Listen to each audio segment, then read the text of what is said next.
Então, eu comecei lendo a Bíblia com a instrução do meu pai. Então, assim, eu não fiz a leitura em ordem, né? Fui lendo de acordo com o que ele tá passando. E hoje eu tô lendo o livro de Isaías e comecei há pouco. E eu queria atentar, na verdade, ao livro de João, que foi o livro que eu li por último, e teve uma palavra que me chamou muita atenção, que fala, acho que é João 9, 1, 2 e 3, que fala, um pessoal chega para Jesus e pergunta quem pecou para que aquele homem nascesse cego. Aí Jesus fala que ninguém pecou, nem ele nem seus pais, mas ele nasceu cego para que manifestassem as glórias de Deus na vida dele.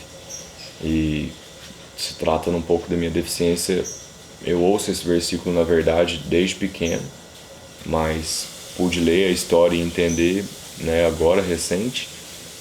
E meus pais falavam muito disso, por ter nascido sem a mão, às vezes preocupava, né, ficava se sentindo culpado por qualquer coisa, mas hoje eu entendo que tudo que eu faço é justamente porque eu não tenho a mão. Sou atleta paralímpico por isso, viajei muito o mundo por isso, conheci minha esposa por isso, todas as circunstâncias que eu vivo é justamente por isso. Então eu entendo que sou muito grato, né, a minha situação física, porque foi através dela que eu consegui aprender e viver tanta coisa na minha vida.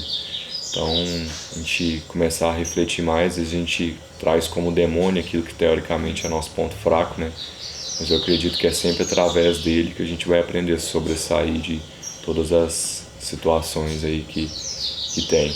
Então, aquilo que talvez foi o que mais me machucou por muito tempo, relacionado a comentário das pessoas, o olhar das pessoas, hoje é o que me traz tudo que eu tenho, né? Tudo mesmo, desde as minhas conquistas financeiras até principalmente as minhas conquistas familiares, porque até para conhecer a Daniele dando uma palestra contando sobre a minha vida. Então isso tudo é o que faz a diferença, às vezes a gente virar esse olhar aí daquilo que a gente enxerga como mais fraco, que é justamente a partir daí que a gente pode sobressair.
Onde eu fazer isso?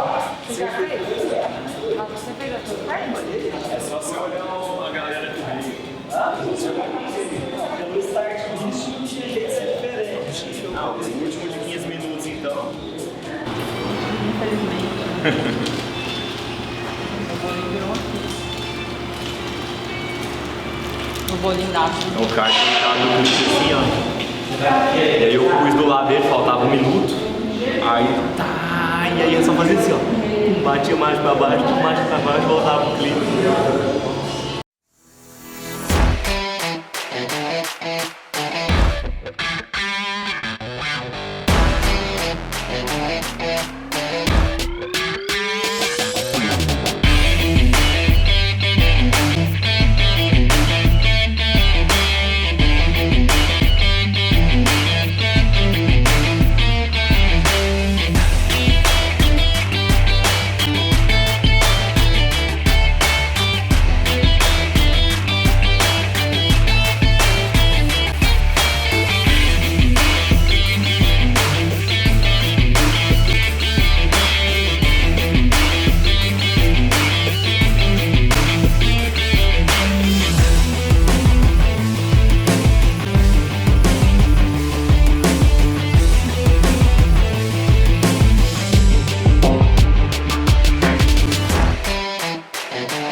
gravou ele treinando, e aí eu queria que você falasse um pouco sobre esse treino de força específico, não somente para o Vitor, mas para triatletas.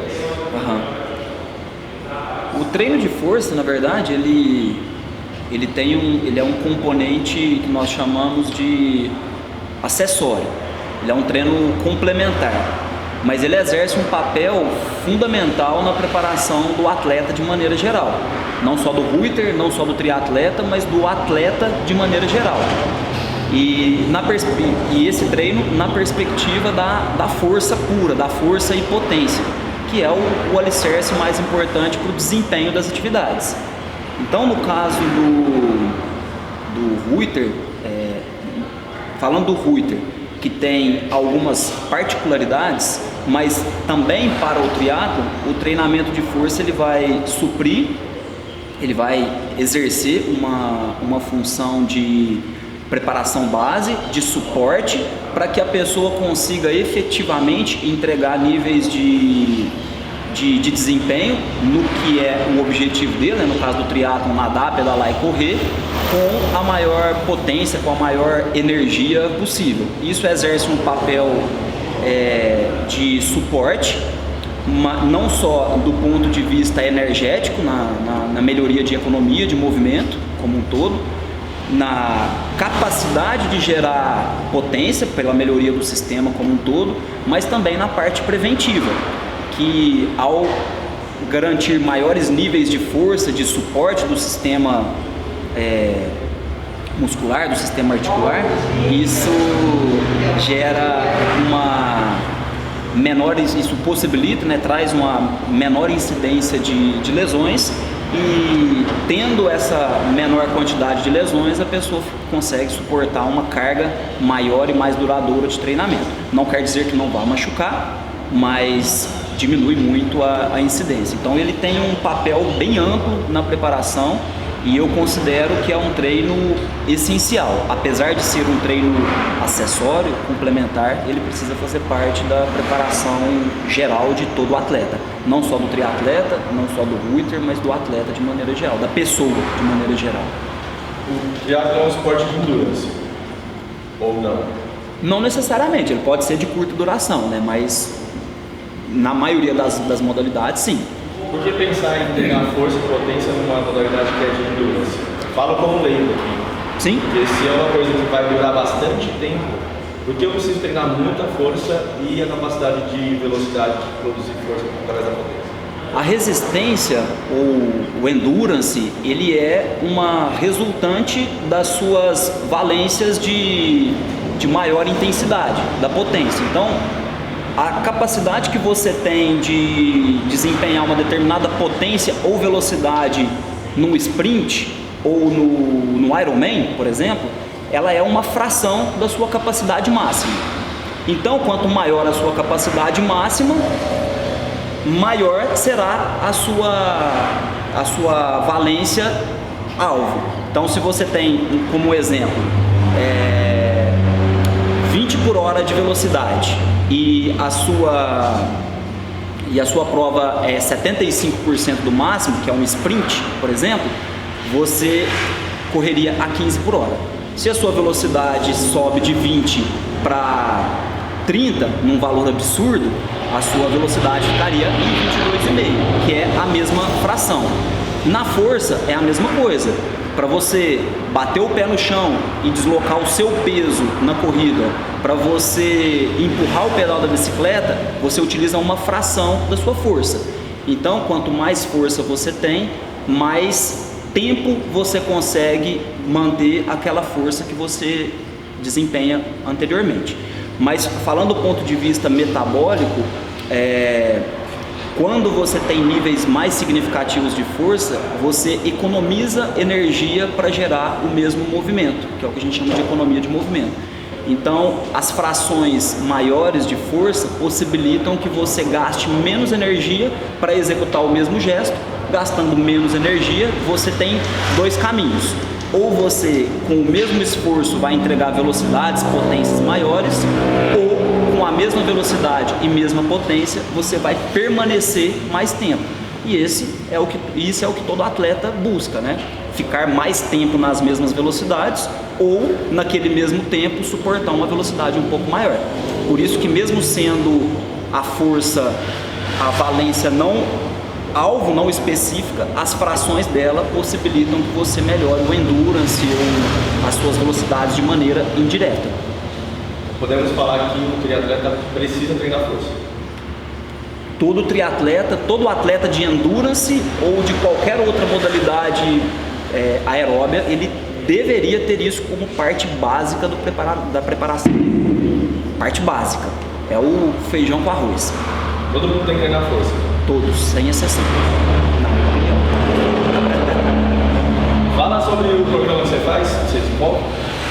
Nós temos na assessoria um programa específico para o treinamento, de suporte, né? Não só para o triatlon, mas para o ciclismo, para a corrida, para a natação, que são treinamentos voltados para a melhoria de força e potência, que nós desenvolvemos esse sistema numa perspectiva bem generalista, então que nós temos um programa pronto aí de 2, 3 anos de treinamento para a pessoa que quer um sistema um pouco mais simples, até aquele que é personalizado, que a pessoa vai utilizar ali de acordo com as particularidades dela. No caso do Ruiter, nós temos um modelo geral, mas com as adaptações que são necessárias para a demanda dele.